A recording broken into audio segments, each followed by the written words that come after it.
लाहक है, जबकि corona virus की वबा अपने अरूज पर है, फिर भी तलबा यहाँ पर निकल कर आए हैं।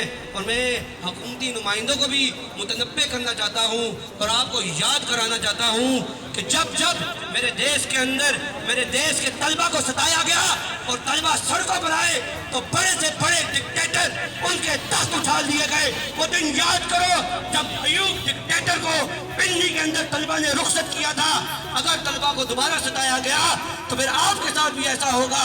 आपने तो हुकूमत में आने से पहले ये दावे किए थे कि ये नौजवानों की हुकूमत है। आपने तो वादा किया था कि हम हुकूमत में आते ही एजुकेशन की इमरजेंसी नाफिज करेंगे। ये कैसी इमरजेंसी है? तमाम तलबा, चाहे वो एलीट यूनिवर्सिटीज़ के हो या आम यूनिवर्सिटी के हो, तमाम तलबा चीख उठे हैं। तलबा की चीखें निकल चुकी हैं। लम्स जैसी यूनिवर्सिटी हो या कोई आम सरकारी यूनिवर्सिटी हो, सबके तलबा, सबके वालिदैन फीसों को रो रहे हैं, फीसों का रोना रो रहे हैं।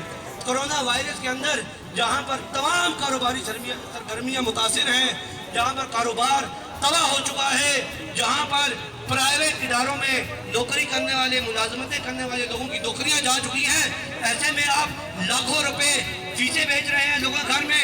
ये फीसें आप खुद बताएं कि कैसे अदा की जाएंगी।